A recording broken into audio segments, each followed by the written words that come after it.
Betul tadi kata Pak Miko, itu dari 7 hakim yang berperkara 2015 ini, itu semuanya ada pengacara di belakang itu. Tapi kalau kesimpulan saya Pak Ketua PT ya, benteng pertahanan pengadilan itu adalah panitra. Panitra, bukan panitra pengganti ya. Nanti panitra pengganti ada lagi kontribusinya itu. Jadi Pak Ketua PT, kalau misalnya orang baru datang pertama kali ke pengadilan, misalnya teman saya di Jakarta nih, dia sidang ke Padang. Pertanyaan dia itu adalah, Bang, ini majelisnya, ini gimana Bang? Si A gimana Bang? Si B gimana Bang? Si C gimana Bang? Itu yang ditanya pertama kali sama pengacara yang baru sidang di satu pengadilan. Nah, Bung Rizal sering ditanya ya berarti? Sering ditanya. Nah, jadi milih hakim ya? Milih hakim dia. Cara milih hakim bagaimana? Melalui panitra. Panitra ini adalah pejabat di pengadilan, dia sama dengan sekda kalau di pemerintahan, dia bisa masuk kemana saja. Dia top manajemen administrasi, dia bisa masuk ke ruang mana saja. Beda dengan panitra pengganti. Kalau panitra pengganti dia bisa ngurus perdata, tiba-tiba dia masuk ke bagian pidana, akan dicurigai. Panitra pengganti tiba-tiba masuk ke ruang ketua pengadilan, akan dicurigai. Tapi kalau yang namanya panitra, dia kemana saja bisa masuk begitu. Termasuk hari ini titik lemah kita adalah satu, tidak ada aturan, jangankan di level undang-undang lagi, tapi nanti luruskan saya Pak Ketua, di level peraturan Mahkamah Agung sendiri tidak ada tata cara bagaimana menentukan majelis. Nah, jadi memang orang yang paling punya diskresi pertama kali itu adalah panitra. Dia akan menentukan begitu. Jadi artinya kalau saya mau menang perkara, saya akan dekati panitra, lalu saya akan minta, Pak, tolong di request. Nah, panitra itu nanti si A, si B, ini kayak ini bisa nih.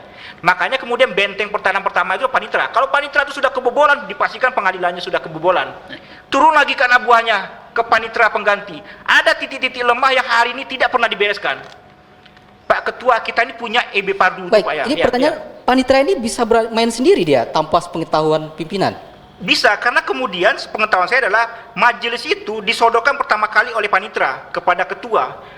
Nah, karena tidak ada aturan yang jelas bagaimana cara pemilihan majelis, kadang-kadang kesibukan dari ketua dia percaya saja dengan apa yang sudah disodorkan oleh panitra. Nah, turun lagi ke panitra pengganti. Kita misalnya sudah ada EB Padu.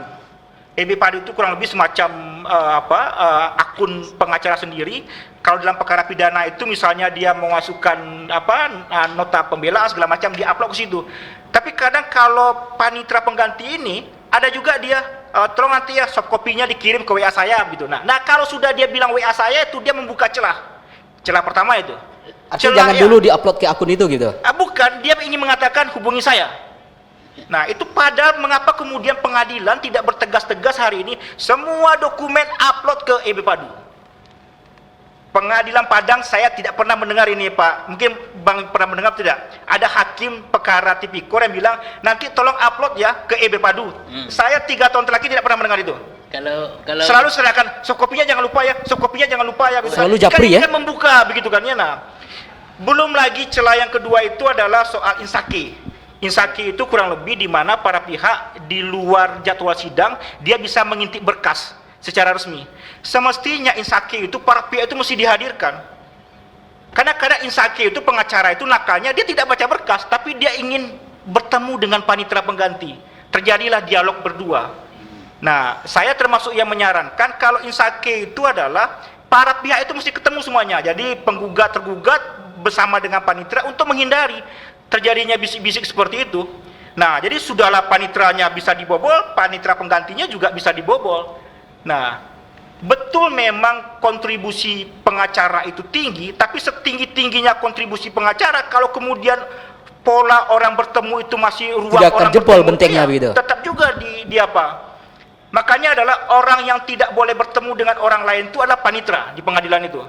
Sebaiknya bahkan panitra itu 6 bulan sekali mesti diganti dia. Nah, karena kalau sudah itu masuk ya sudahlah. Karena dalam pengamatan saya hakim itu kalau sudah lewat di tahun ke-6 ke-7-nya itu sudah ada brand image orang kepada yang bersangkutan. Mau pindah pun dari Sabang sampai Merauke pun dia informasi itu dengan gampang untuk berpindah-pindah dan diketahui orang begitu. Nah, ditambah lagi satu lagi pengawasan itu yang rendah. Nyaris kita tidak ya, Bu Rizal. Ya. Ini sebelum pengacara itu dia mulai bersidang, terutama yang di luar Sumbar. Ya.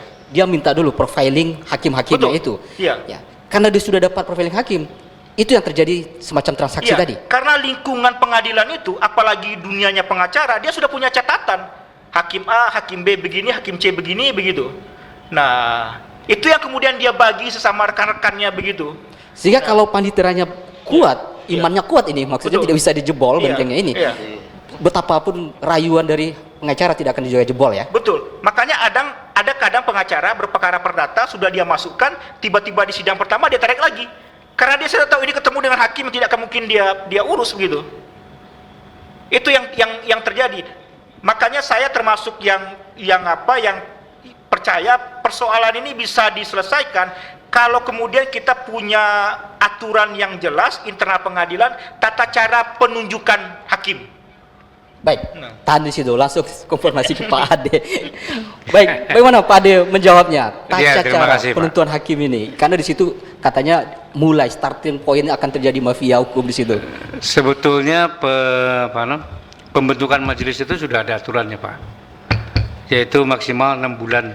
6 bulan di rolling lagi. Jadi setahun itu 2 kali penggantian majelis. Jadi majelis itu di rolling kembali. Jadi tidak boleh ada majelis yang itu saja. Tidak ada. Jadi harus di rolling. Jadi kemudian ke panitra. Jadi pembentukan majelis itu sebenarnya saya tidak setuju, Pak, dengan menyatakan panitra itu tidak ngerti apa-apa soal majelis. Penggantian panitra pengganti itu merupakan kewenangan dari panitra. Nah, tapi penggantian majelis itu kewenangan dari ketua pengadilan. Jadi tiap 6 bulan sekali di rolling. Nah, kemudian sekarang sudah ada aturan kalau pihaknya ingin bertemu hakim itu harus di ruang terbuka umum, dan itu harus datang dua-duanya, baik pihak lawan maupun penggugat maupun tergugat, tidak boleh sendiri. Itu sudah ada aturannya. Makanya di kami ada Ini di tempat ruangan umum ini terbuka. seperti apa? Bisa disebutkan Pak Ade? Gimana? Tempat umum itu seperti apa kriterianya? Ada ruang terbuka umum, artinya terbuka umum, jadi bisa kelihatan, dan itu ada CCTV-nya, Pak. Kami ada CCTV-nya. Di ruang, termasuk di ruang Instage. Itu ruang Instage itu kalau Bapak lihat itu ada CCTV, itu sampai ke Jakarta itu CCTV itu. Jadi di PTSP itu ada khusus CCTV yang dipantau ke Jakarta. Jadi dari Badan Peradilan Umum itu kelihatan. Jadi sekarang Badan Peradilan Umum itu bisa melihat seluruh Indonesia.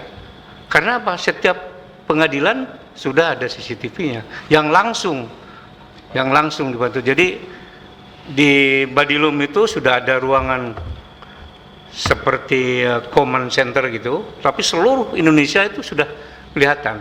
Ada orang misalnya di situ ada tamu, itu kelihatan, itu langsung ditegur. Itu ada tamu siapa? Langsung ditegur kepada pimpinannya. Dalam hal ini sebagai pengawas, koordinator pengawas adalah wakil.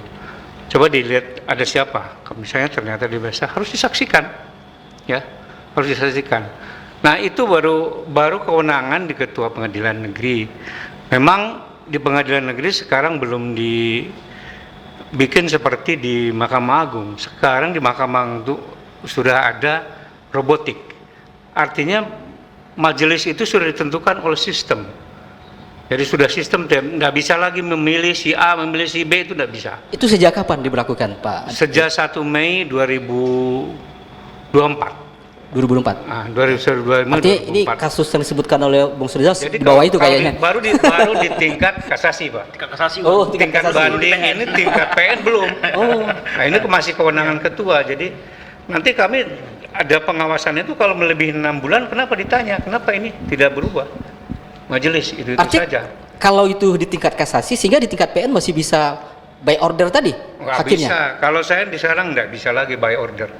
Nggak bisa. Oleh karena itu, kata Pak Reza tadi, akal-akalannya pengacara, kalau dia tidak setuju dengan majelis itu, dia tarik itu perkaranya. Iya. Dia cabut perkaranya. Dia nunggu lagi. Dia masukkan lagi. Nah, itu akal-akalan dari pengacara tuh kadang-kadang, ini nggak ada kekurangan, daripada kekurangan cabut lagi. Nah, itu salah satu yang saya lihat sekarang di dunia peradilan itu ya. Baik, tahan dulu Pak Ade, saya mau konfirmasi ini karena disebutkan oleh Bung Surizal sebagai pengacara. Itu sampai saat ini Bung Surizal pengalamannya masih ada yang terjadi? Minta request itu?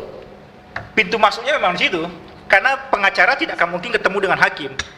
Hakim itu hanya bisa bertemu dengan panitera pengganti atau dengan panitera. Sampai sekarang Ya. itu masih terjadi. Kalau itu menurut- memang formalnya seperti itu. Makanya kemudian kalau pengacara mau berkomunikasi dengan hakim, dia mesti berbicara dulu dengan panitera. Nah, pintu masuknya di mana? Yang tadi saya bilang itu. Satu ketika insaki, atau satu ketika panitera pengganti itu sudah kasih kode dia. Pak, nota pembelaannya kirim WA ya, kata dia begitu. Nah, makanya izin Pak Ketua, saya termasuk yang dari dulu ingin mengatakan tapi tidak tahu mesti mengatakan siapa tuh, mesti wajib dokumen itu ke e-Berpadu itu semuanya. Kalau perlu baru buka sidang tuh hakim tanya, kamu pengacara sudah daftar e-Berpadu belum? Belum, kamu urus dulu, baru kita sidang. Baru seperti itu. Jadi dia upload ke sana. Jadi tidak, jadi beda dengan ikot. Kalau perkara pidana itu ada e-Berpadu namanya Ketua ya. Ya, Nah, betul. nah, jadi tidak ada interaksi lagi antara pengacara dengan panitera pengganti. Artinya Iya. sejauh ini masih ada terjadi interaksi. Masih terjadi interaksi. Baik, bagaimana Pak De? Kalau e-Berpadu itu memang itu sudah diketok palu oleh Mahkamah Agung per 1 Mei juga, tapi sekarang masih banyak kendala Pak, masih banyak kendala, termasuk di Padang ini. Di Padang ini sudah diterapkan kita e-Berpadu, ini khusus untuk pidana ya. Untuk pidana masih ada kendala. Hanya beberapa berkas yang bisa. Kita masih mencoba terus supaya bisa seperti ekor di perdata. Kalau ekor di perdata sudah murni Pak 100% kita menggunakan elektronik sekarang. Jadi sidang itu kecuali sidang pertama dan pembuktian itu baru bertemu. Tapi selain itu adalah tetap kita melalui elektronik. Nah, sekarang tahun ini mulai bulan awal tahun ini sudah mulai diterapkan e-Berpadu. Tapi e-Berpadu ini masih belum 100% bisa karena beberapa kendala, terutama di daerah, terutama di Padang. Di Padang ini hanya beberapa PN yang bisa mengupload. Nah, kadang upload hilang lagi, kadang upload hilang lagi. Akhirnya kembali ke manual. Nah, sekarang sedang kami usahakan di bulan-bulan ini bisa e-Berpadu secara 100% bisa secara elektronik, ya Pak. Baik, kira-kira bagaimana ini untuk meyakinkan publik setidaknya nih Pak Ade bahwa memang benar-benar tidak ada terjadi rukes-rukes hakim dalam menangani sebuah perkara di tingkat peradilan ini? Kalau saya punya keyakinan maaf, sudah 99 bahkan 100% mungkin kalau hakim clear, kalau khususnya di Padang ya clear saya kira. Tapi namanya orang kadang-kadang hari ini bisa clear, besok sudah bisa clear. Nah, seperti yang kasus yang tertimpa sekarang ini. Kita memang salah satu kelemahannya adalah di bidang pengawasan. Kita sudah beberapa aturan diterapkan, beberapa aturan disosialisasikan tentang pengawasan, tentang pembinaan. Nah, itu biasanya kan terjadi itu di luar kedinasan, bisa luar kedinasan. Nah, kelebihan daripada kejaksaan kan punya alat perekaman. Apalagi sekarang perekamannya melebihi, kabarnya melebihi dari KPK. Nah, melebihi KPK. Apapun yang bisa dilaksanakan bisa di luar maupun di dalam bisa. Nah, pengadilan ini tidak bisa kalau di luar. Di luar tidak bisa. Di dalam clear mungkin saja di luar. Ya, mereka bergening mungkin saja di luar. Itu yang pertama. Yang kedua mengenai menanggapi apa yang terjadi selama ini yang tadi minyak itu ya Pak, apa namanya CPO CPO itu biasanya mungkin saja ada orang-orang tertentu sudah tahu atau sudah mencium bahwa perkara ini akan onslah, disitulah sebenarnya bentengnya bagi hakim itu. Jangan sampai siapapun yang masuk sebetulnya tidak boleh tahu, sebenarnya itu tidak boleh tahu ya. Dan kebanyakan ini kan di kota-kota besar. Di kota-kota kecil itu udah anggota saya itu baru dipelototin ini udah tahu, nggak tahu. Ya kan sekarang Mahkamah Agung sangat keras untuk menjatuhkan hukuman. Seperti yang kalau tertangkap udah jelas mereka diberhentikan. Udah jelas diberhentikan sekarang kan. Mereka sudah mengandung malu. Jadi semua harus dijadikan contoh bagi yang lain sebetulnya ini hakim. Dan di Padang saya kira yang selama ini saya lihat memang apa yang dikatakan Pak Rizal tadi masih terlambat dalam pengertian mereka kurang cepat mengisi ke Perpadu maupun ke IKOT ya, ke IKOT gitu. Banyak ke IKOT juga sering mengalami keterlambatan. Alhamdulillah semasa kepemimpinan saya dari sejak bulan Juli saya lihat berjalan beli.